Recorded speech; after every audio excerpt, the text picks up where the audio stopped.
Hey, it's Webs here, and it's time to bash some opponents with Silas Otk Warrior. Silas is definitely a card that I've been wanting to make a deck around for quite a while. I know Warrior is the most stereotypical class that can actually abuse the card. However, I'm pretty sure some other classes can actually do it too.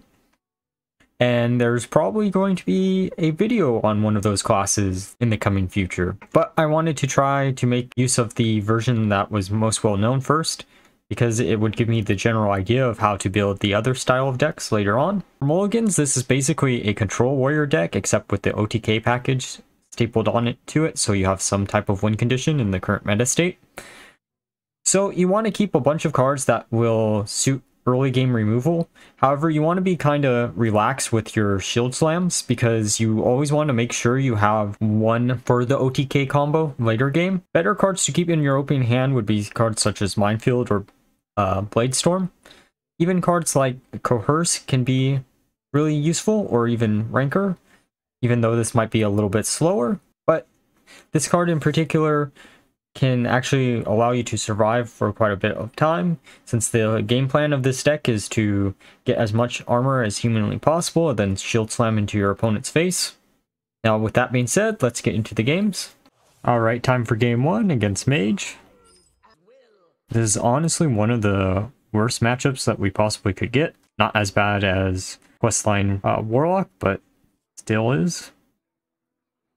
So this opening hand has a combo piece in it and a completely dead card in this matchup.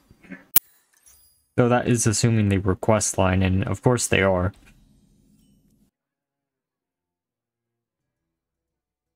The sad truth is most of our cards in our deck are actually going to be completely useless against Mage, especially because they have no minions, and if they're going to play any minions, they're just going to kill it themselves. Just going to armor up.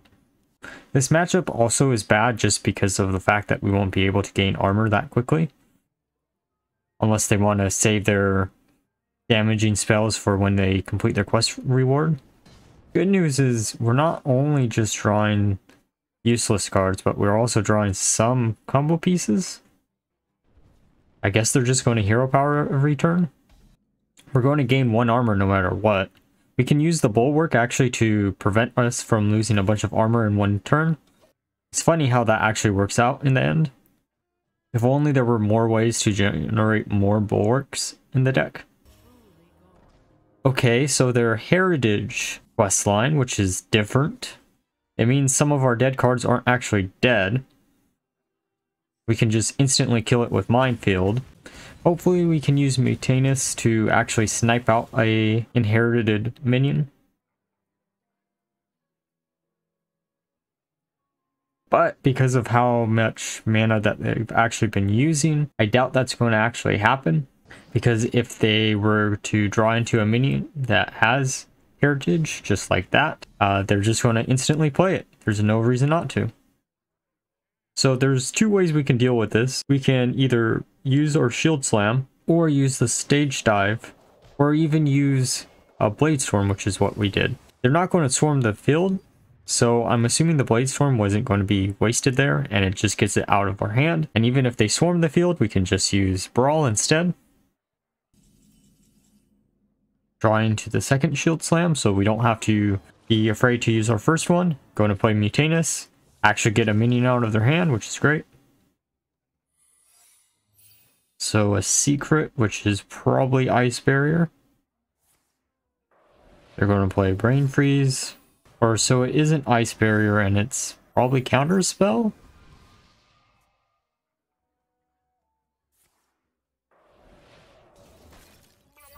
Playing Deep Freeze, that's interesting. So they also have hero power. This is going to be one of those other weird questline decks, isn't it? Oh, so it's Mirrored Entity. Interesting. I miscount our mana here and waste our coin. I thought I could get the Kargath out, but it turns out I can't. Oh well. Flame Strike, interesting. Kind of a waste, but still interesting. So because they're actually running minions, getting Kargath into our deck as soon as possible is probably the best thing we can do, because we can automatically gain 10 armor whenever we kill a minion with Kargath.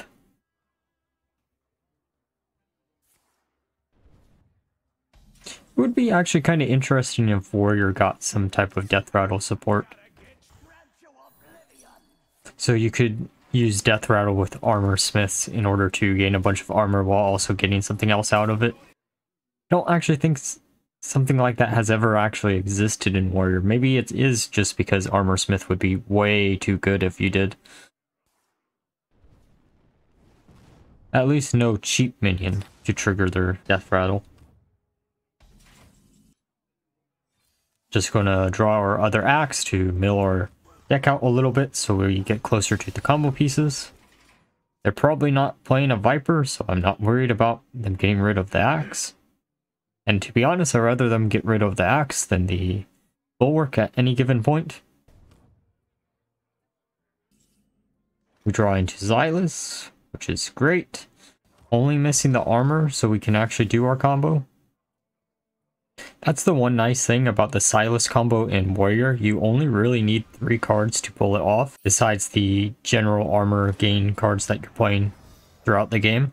As long as you can keep gaining armor throughout the turns without having to worry about losing it all in one turn, you end up usually having enough to pull off the combo. But games usually don't last that long. People will give up way before that happens usually. Unless we're talking about the 20-minute game where I had someone literally just sit there while they were fatiguing to death. They literally went from 30 HP down to 0 because of the fatigue damage, and they didn't give up. I respect them for that, but at the same time, don't do that. It's just wasting both of our time. Just going to kill their inherited minion, draw into a heavy plate. Heavy plate's actually really nice in this deck since you can cycle through your deck trying to get something else, or you can use it just to gain the armor. I'm trying to keep the bulwark in hand until they complete their quest line, because that's when we'll need it the most to make sure we sustain our armor. We shall see. Kargath, but with no minions on board, which kind of sucks.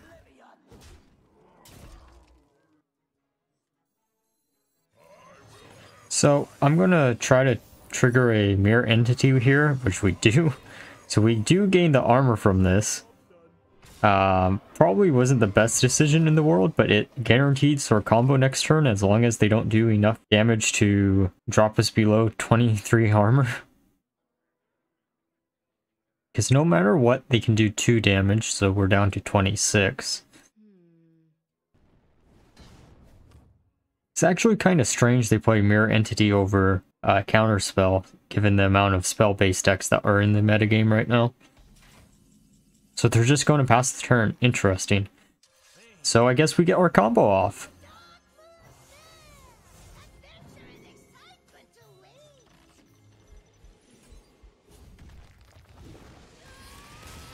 Alright, time for game 2 against Rogue.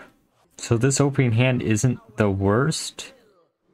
Just going to mulligan away one of the armor smiths and keep the shield slam. Getting a coerce is actually pretty good against a rogue matchup. Same thing with Rancor.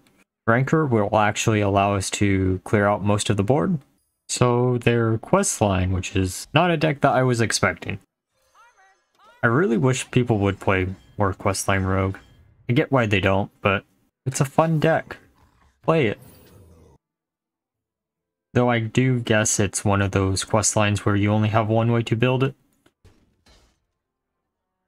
Since so many of the cards are required for you to run into the deck. It would be cool if they introduced some more SI cards in the mini set. And I honestly expect them to, because the only other rogue deck that they could try to support is Garroot Rogue, and I'm pretty sure people do not want to see that deck get any more support.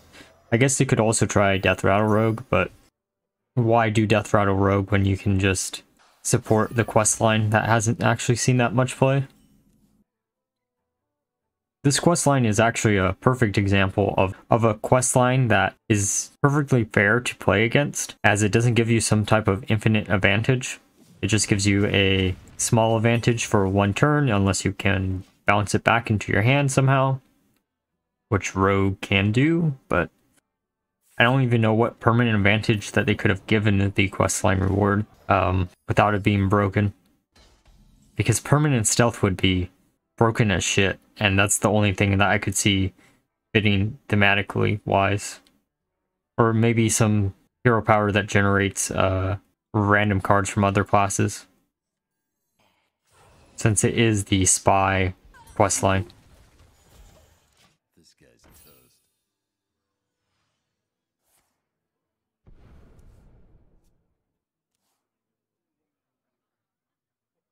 So we can just use our axe, kill one of the minions, leaving the one up with 1 HP because it doesn't matter if we don't play any minions. And it's just a feel for the rancor, for the armor. Secret passage. A scabs, interesting.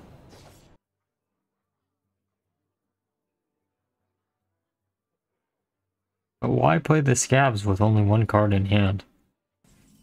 And no stealth minion. Oh, I guess as long as it doesn't die, they can bounce it back this turn.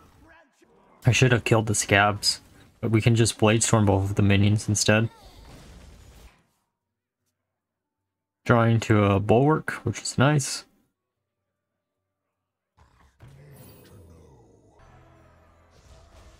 So they can complete their quest line right here, which is going to make it a little bit more annoying for us, but it's fine. Or instead of playing their questline reward, they're just going to play a bunch of 2 HP minions.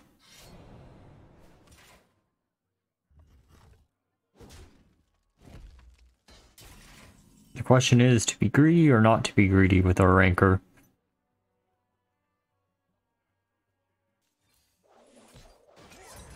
And the answer is not to be greedy and play the cargo guard instead.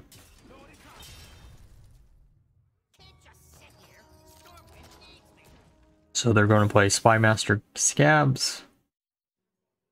I'm assuming they're probably going to bounce back the cargo guard. Or just kill it with the SI Assassin. Okay. That works too. They're going to stack our deck. The funny thing is we can unstack our deck at any given point with our Ash. Them giving us a Shield Maiden isn't bad either. Just going to play the Brawl. We're just going to use the Shield Slam instead. I doubt at this point we're actually going to be able to complete our combo this game. Which is fine. You can still win without using the combo. You just gotta know what cards to kill as quickly as possible and what cards not to.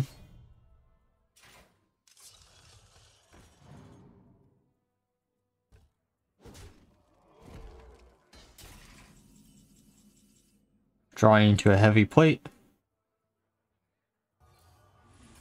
Gonna cast the heavy plate, get rid of the scabs, because we definitely do not want them to combo off with that at any time. In theory, they could just generate infinite resources if we allow them to keep it on the field. Or they could even play a Battleground Battlemaster to make it have 14 attack at a bare minimal, along with the Spy gadget that gives it stealth for 1 turn and a couple attack. This guy's toast. What we need to do is draw into our Rancor, because that would be funny and it would just win us the game. Or Bladestorm. Bladestorm also works. Gonna kill the 2 HP minion and then use the Bladestorm.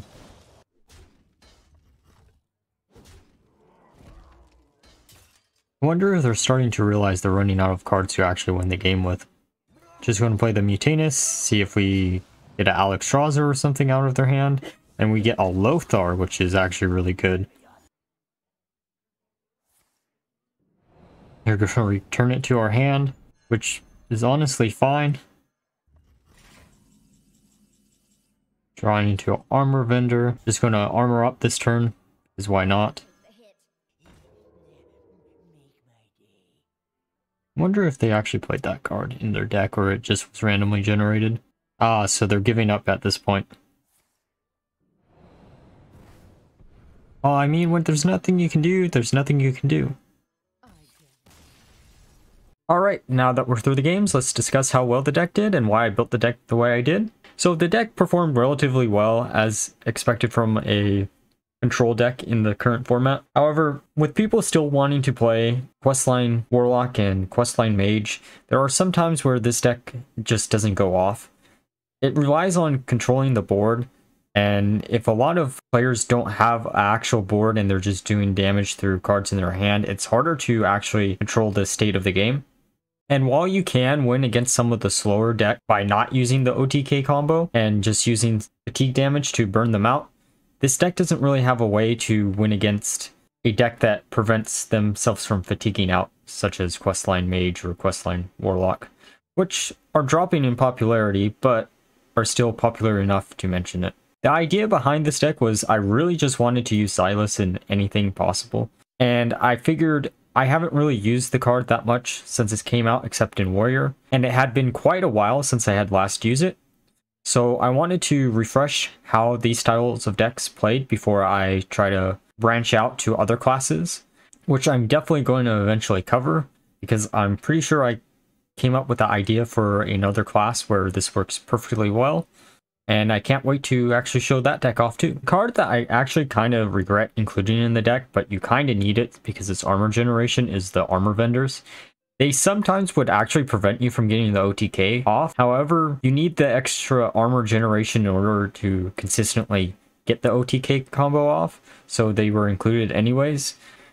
Or B, draw into a axe so you can actually draw into your combo, which is actually very important in this style of deck, because if you don't have enough draw power, you might not consistently get the combo off, which can cause some issues. But I wouldn't really want to replace the Stage Dive, which would be the card that I would be replacing for a second cache, because drawing into a Kargath Prime at any given point is really, really good. Like, that can single-handedly save you the game if you can draw into it at the perfect timing.